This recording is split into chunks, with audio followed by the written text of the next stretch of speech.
Hello there, this is Big Benedict. We're playing Resident Evil 4 on professional difficulty. This is my no damage run.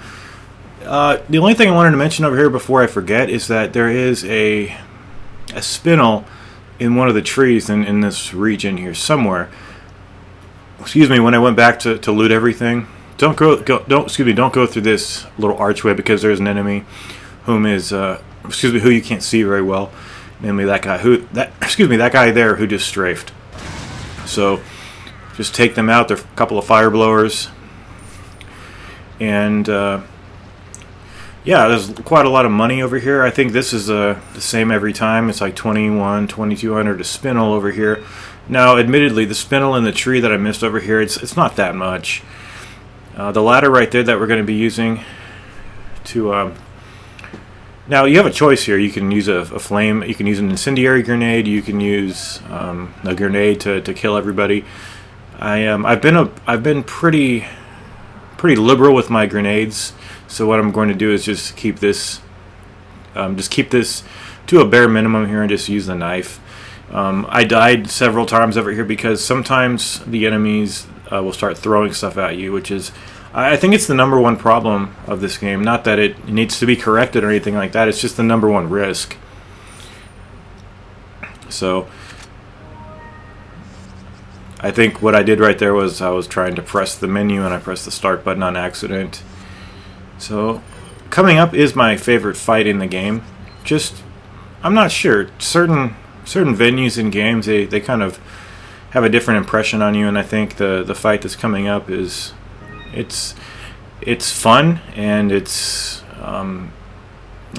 just I can't tell you how refreshing it is to come upon a game like this, because for the longest time I was just what I'll say about this game is that I was never really disinclined to play this game. That is to say, I was never reluctant because I didn't like Resident Evil, or I don't like zombie games, which I don't really like them because they are overused.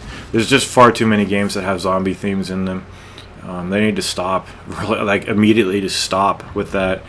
But my main reservation about playing this game was the same reservation I had for Metal Gear Rising: Revengeance, where I know there was just so much stuff that I was ignorant of, so much stuff that the thought of learning everything was just so overwhelming of a prospect. The next box has nothing in it, by the way. Never has anything in it, so just save your ammo for that. But I think not knowing anything about a game and the prospect of so much knowledge that you are responsible for learning, it can kind of disrupt your picking up of a game. But this is the room that's my favorite in the game. Not really for any particular reason. It's just it's got a nice color scheme to it, and some bear traps. A couple of these guys over here to shoot. Just shoot them to aggro them. There are two routes that the enemies can get to you over here. To the right and to the left. There's some stairs down there, which I never even explored on my first playthrough. I rushed through my first playthrough because I was in a hurry to unlock this mode and start doing my guide. Sometimes that can have an unintended side effect, though, when you just rush to play a game because you don't know enough about the game. So this guy is a fire blower, but sometimes they won't start to blow the fire. And sometimes they will attack you with the torch rather than doing the lead up to the fire blowing, which is pretty much their death sentence. So here's an old man for you. He's a pretty routine figure in the game, I guess you'd say. I have his bottle cap unlocked, but I just don't remember his name. I wish I had everybody's name memorized. So... we're just, trying to avoid the bear traps. There aren't too many of them over here, but there definitely is a good prize over here for you to get because it's quite valuable. So this is a velvet blue, and when you get into this room, you'll spawn the Dr. Salvador in the upper area, and all he will be doing is running towards the edge of where he's located upstairs. He cannot do anything to you. So there's his death sentence. He's all finished. And I dispatched Dr. Salvador with, I don't know why he's called a doctor, but that's what his bottle cap says, Dr. Salvador. He's the guy with the chainsaw. They're also in the tomb downstairs where we're going to be in a minute. There is an enemy, and I think it's the guy with the torch. I think he may have just vacated that room. So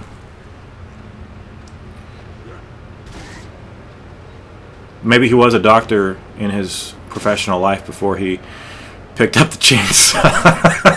Before he decided to pick up that chainsaw, start chainsawing people for no fucking reason. Boy, like, I'm happy to be playing a good game, because let's face it, a lot of games that come out, they aren't games. They are trying to be games. They want to be a game, but you know what they are. They're trash. There's pure trash through and through. And I think somebody asked me what I was objecting to in The Witcher 3, and the reason is, not only do I not care about the fantasy of that world, you play that game for the story aspect. It's like a Skyrim kind of thing, I suppose. But the thing is, I heard that the combat had not been improved in that game, and whenever I hear that like combat hasn't been improved from one title to the next, especially when, how many years passed between the second and the third Witcher? A long time, right? And they didn't even fix the combat. Why not make strides to fix the combat? Like, that always offends me, because a lot of people, they don't care about the combat. They just want to run around and collect stuff. That's not me. I want really solid, impeccable, responsive, punishing combat that you can learn, like Ninja Gaiden 2. That's the pretty much bottom line. Speaking of that game, it's just an old, like the most popular video I have on my channel, for some reason, it's just the first video of my Master Ninja Gaiden on Ninja Gaiden 2, and people just can't seem to understand why I will always think that Ninja Gaiden 2 is easier than Sigma 2, and it's simply the fact that the grab damage on that game, it's just out of control.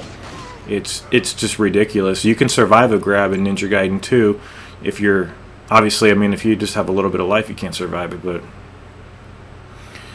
And people, they're really obstinate about it. But look how quickly I took care of that chainsaw enemy with the Red 9.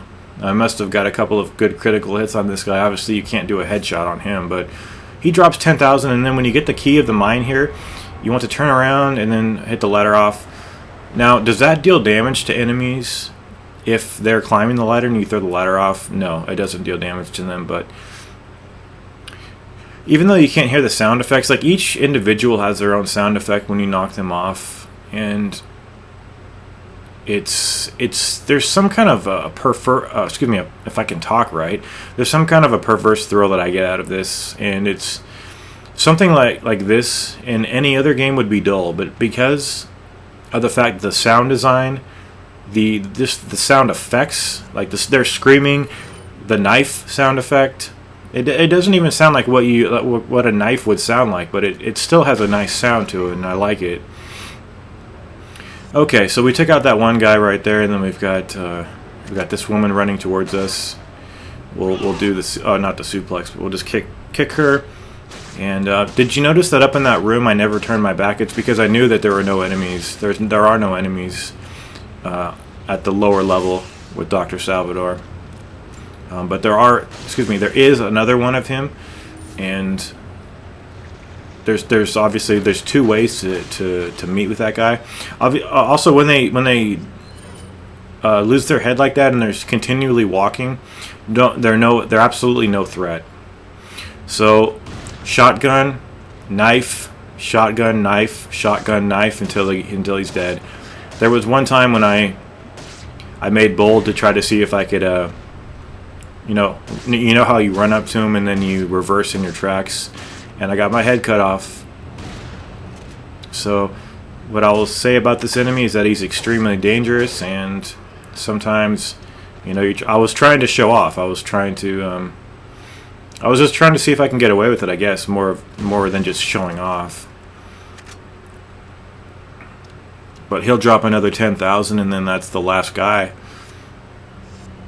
And then I don't know if they give you a checkpoint in the next room, because you'll see me almost get killed in the next room. And I've really struggled on this part on normal. I'm not sure why. I guess it's just a learning process. So what we have in store for the rest of the video, we'll have one room with a La Plaga. Actually, more than one. I thought there was one. That's why I was trying to shoot him.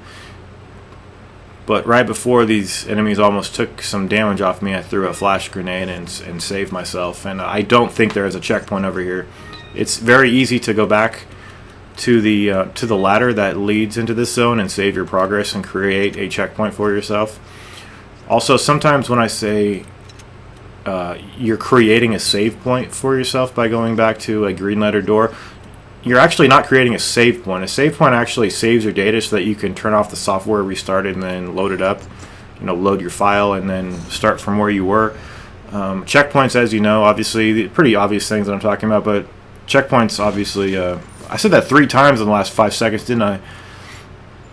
Checkpoints just give you a temporary save, and it's not permanent until you save your progress. So you'll come in here, and I've trimmed the cutscene out. There's going to be about... It's just a bad room. It's a miracle that I survived this room. But the splash killed both of those guys. And sometimes they're generous with the checkpoints in this game, and sometimes they just aren't. That's one of the, I would say, the least consistent things about it. But in the tomb over here to the right, there is some money. And then in the next room, I killed a few enemies. This is what I found on my normal run. Up ahead, it's possible to kill the first set of enemies. Just for convenience's sake, it's very simple section coming up. But what I found was you can kill the first 3 enemies with, either using the rifle or sniping them. I took out all 3 with 1 bullet, which was pretty convenient since I'm wasting every bullet to open these barrels. But I don't mind anymore. So there's another Velvet Blue for you, and a couple of spinels in this room, and then we're going to be going to... Now this is a checkpoint area. This is finally a checkpoint now. And what I'm going to do is just get everything in this room. If you die at any point, you'll have to start from the beginning of this. So it's convenient to collect everything. Take the 3 enemies out at first. Just go back and save it so that every time if you die a couple of times... I didn't know how I would do this on professional. But anyway, what I'm going to do, I've left a little edit mark here, right as I scoped out. I just edited myself right there. And switch guns right there, that was that edit. So I'm going to be using this gun here because it allows me the luxury of being inaccurate when I'm going crazy with the reticle right there.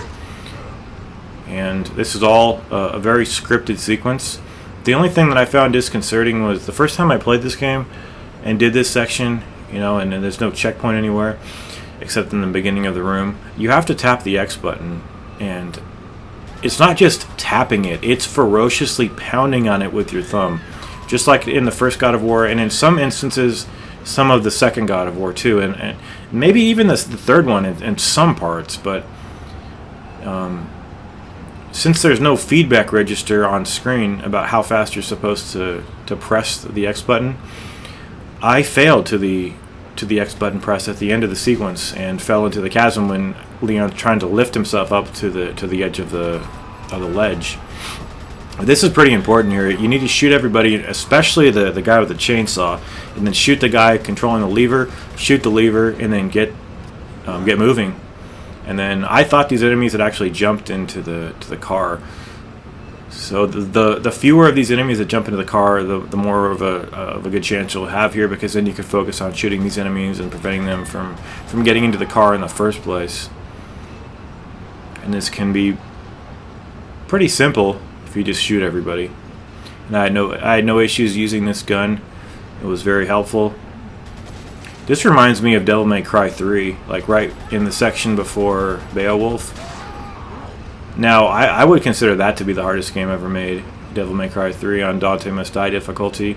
I'm a little ashamed of that guide, actually, because I grew so sick and tired of that difficulty. but it's just not my type of game, really. I mean, obviously it is, but that difficulty, it's just stretching a little bit too thin.